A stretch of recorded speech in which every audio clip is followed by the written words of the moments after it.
কিছু কিছু সাপ আছে দেখেছেন, নিজের ছায়া দেখলে ফস করে ফোনা তুলে। এই সামনে তো নাগ পঞ্চমী, রাধে।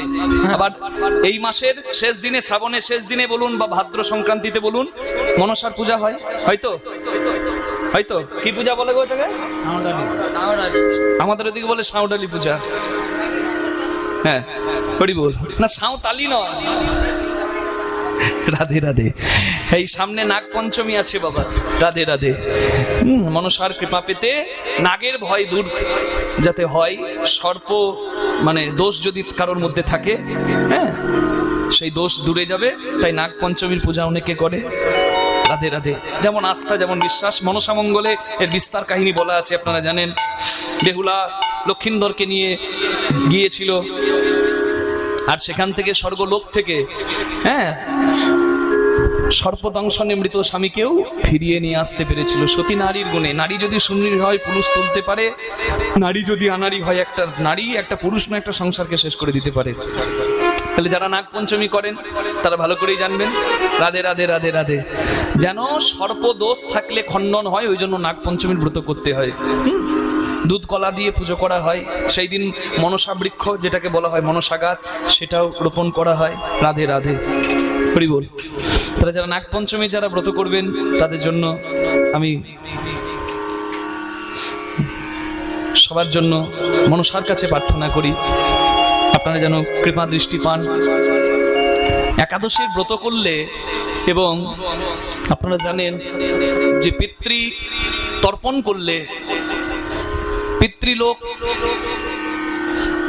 আনন্দিত হয়, পিতৃলোক দোষমুক্ত হয়। ঠিক তেমনি এই নাগ পঞ্চমীর ব্রত করলে এবং মা মনসার পূজা করলে সর্পযোগ যদি কপালে থাকে সেটা নাশ হয়। তাহলে সাপ দেখবেন মাঝে মাঝে রেগে নিজেকেই ছবল মারে, দেখেছেন? সুখের দিন শেষ, এবার দুঃখের দিন আসছেন, বুঝবেন কি করে? না, সংসারে যদি, বাড়িতে যদি গরু থাকে, গোমাতা থাকে, যদি দেখেন রোগ ধরে যাচ্ছে, গরুটা রোগ ধরে যাচ্ছে, তার মানে জানবেন এবার সুখের দিন শেষ, এবার দুঃখের দিন আসছে। আর আপনি বুঝবেন কি করে আপনার দুঃখের দিন শেষ, সুখের দিন আসছে? হরি বল। সেটা বুঝবেন তখনই যখন দেখবেন আপনার সন্তান পণ্ডিত হয়েছে, আপনি ভালো রোজগার করার একটা এটিএম মেশিন বানিয়ে দিয়েছেন, সেখানে অন্য কেউ টাকা তুলছে আর আপনি চোখের জলে কাঁদছেন ঘরের দরজায় বসে, আগো ছেলে আমাকে দেখে না। তাহলে ওটা কোনোদিন সন্তান মানুষ হলো না। সন্তান কত টাকা রোজগার করছে, এখানে বাবা মায়ের সুখ নাই। সুখটা কিসে? সন্তান যদি জ্ঞানবান হয়, সন্তান যদি পণ্ডিত হয়, তাহলে বাবা মায়ের দুঃখের দিন ঘুচে। শ্রবণ কুমার বিরাট ধনী ছিল কি না সেটা অনেকে দেখে না, দেখতে যায়ও না, কিন্তু সে বৃদ্ধ মা বাবাকে কাঁধে নিয়ে তীর্থ ভ্রমণ করাবার জন্য বেরিয়েছিল। সন্তান জেনেছিল যে পিতা মাতার চরণ তলে সর্বতীর্থ। আমি মা বাবার শেষ ইচ্ছা যদি পূরণ করতে পারি তবেই আমার জীবন ধন্য। মা বাবাকে কাঁধে নিয়ে ঘুরেছিল। বাড়িতে গোমাতা যদি রোগ ধরে যায়, গোমাতার যদি রোগ ধরে যায়, তাহলে সুখের দিন শেষ, দুঃখের দিন আসে, এটা ভেবে নিতে হয়। আর সন্তান যদি পণ্ডিত হয়, তাহলে দুঃখের দিন শেষ, সুখের দিন আসছে, এটা জেনে যেতে হয়। আর একটা হচ্ছে যশ অন্তে প্রবলা নারী। রাধে এটাই গৌর প্রেমানন্দে। হরি হরি হরি বল, হরি বল। যশ অন্তে প্রবলা নারী, এইটা বলবো না, বলবো যশ অন্তে। যশ মানে কি? সম্মান।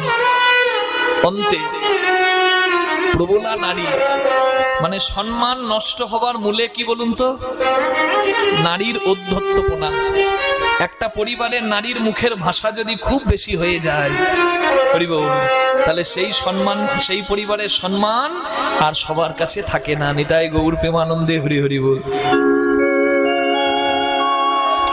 অনেকে একটু রাগ করবে, ওই জন্য বলছিলাম বলবো না মা, আমার কথা তো নয়, যা শাস্ত্রের কথা তাই বললাম। নারী লক্ষ্মী স্বভাবের হলে সেই সংসারের সবার উন্নতি হয়, আর সেই সংসারে সুযশ দিকে দিকে ছড়িয়ে যায়। নিতাই গৌর প্রেমানন্দে হরি হরি বল। রাধে। আর কুল অন্তে ব্রাহ্মণ রিপু, সদাচারী ব্রাহ্মণ। এখন তো ব্রাহ্মণ বৈষ্ণব নিন্দা চারিদিকে, শুনতেও ভক্তরা অনেকে ভালোবাসে। হ্যাঁ, কারণ কিছু কিছু ব্রাহ্মণের জন্য সব ব্রাহ্মণের বাবা নিন্দা হয়ে যায়। কিছু কিছু ব্রাহ্মণ তো আবার পৈতে খুলে আম গাছে টাঙিয়ে রেখেছে, মদ গিলছে, গাঁজা গিলছে, ভাঙ গিলছে, আর পড়ে আছে রাস্তার ধারে, টলিতে করে চাপিয়ে দিয়ে তাকে ঘর পাঠিয়ে দিতে হয়। তাহলে সে কি ব্রাহ্মণ? সে কি সম্মানের যোগ্য? তার কি ব্রহ্ম জ্ঞান হয়েছে? ব্রাহ্মণের পৈতে হলে ব্রাহ্মণ দ্বিজ হয়। দ্বিজ মানে দ্বিতীয়বার জন্ম। একটা পাখিরও দ্বিতীয়বার জন্ম হয়, একবার মাতৃ গর্ভ থেকে ডিম্ব রূপে, একবার ডিম্ব থেকে শাবক রূপে। তাহলে দ্বিজ মানেই সে পরিপূর্ণ ব্রাহ্মণ নয়। ব্রাহ্মণ কখন? যখন ব্রাহ্মণের পৈতে হয়, উপবিত ব্রাহ্মণ ধারণ করে, যখন উপনয়ন হয়, একটা দিব্য দৃষ্টি পায়, যখন ব্রহ্ম জ্ঞানের অধিকারী হয়, তখন সে প্রকৃত অর্থে ব্রাহ্মণ হয়। নিতাই গৌর প্রেমানন্দে হরি হরি হরি বল।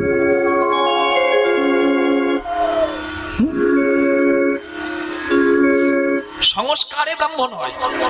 রাধে। আমরা ব্রাহ্মণ সন্তান বলতে পারি, কিন্তু প্রকৃত ব্রাহ্মণ বলতে গেলে দেখতে হবে তার সংস্কার তার মধ্যে বিদ্যমান কিনা, তার ব্রহ্ম জ্ঞান তার মধ্যে বিদ্যমান কিনা। হরি বল। এটাই গৌর প্রেমানন্দে হরি বল হরি বল হরি বল হরি বল। গোয়ালা সুখ গরুতে। আমি যদি না যাই, জানো তো ধবলি, শ্যামলি, লালি, পিয়ালি, মঙ্গলি, ওরা কারোর কথা শোনে না, আমার কথা শোনে। আমি যদি না যাই, ওরাও যাবে না, ওরা না খেয়ে কষ্ট পাবে মা। তাই বলি শোনো, অলোকা তিলকা ভালে বনমালা দেহ বলে, অলোকা তিলকা ভালে বনমালা দে মা গলে, সিংহা বেত্র বেনু দেহ হাতে মা গো, সিংহা বেত্র বেনু দে মহতে মা গো, বিশাল অর্জুন যা সোনাদি অংশুমান, সোনাদি অংশুমান, শ্রীদাম সুদাম দাম সুবলাদি অংশুমান, শ্রীদাম সুদাম দামে সুবলাদি অংশুমান, দাঁড়িয়ে সবাই রাজপথে মা গো, দাঁড়িয়ে সবাই রাজপথে মা গো, দাঁড়িয়ে সবাই রাজপথে মা গো, সাজাইয়ে দাও মা, সাজাইয়ে দাও মা, সাজাইয়ে দাও, সাজাইয়ে দাও মা, যাবো আমি সবার সাথে, সাজাইয়ে দাও মা, যাবো আমি সবার, আমায় বেত্র বেনু দাও মা, যাবো আমি সবার সাথে, যাবো আমি সবার সাথে, তো বেনু দাও মাহাতে, যাবো আমি সবার সাথে, তো বেনু দাও মাহাতে, যাবো আমি সবার সাথে, তো বেনু দাও মাহাতে, সাজাইয়ে দাও মা। চঞ্চল ধবলি সনে কেমনে ধাইবে বনে, কেমনে ভাইবি মনে, ও দুটি কোমল রাগা রাগা পা, বিপ্রদাস ঘোষে বলে এ বয়সে গোঠে গেলে প্রাণ কি ধরিতে পারে মা, প্রাণ কি ধরিতে পারে মা।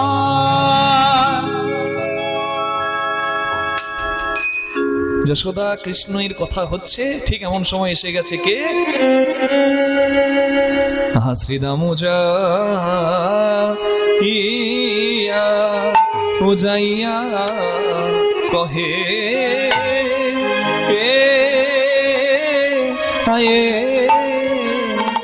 শ্রীদাম যাইয়া কহে নন্দে রো হয়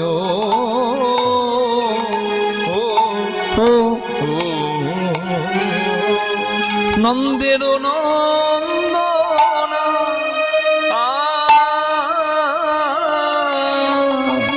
আয়া নন্দের নন্দনা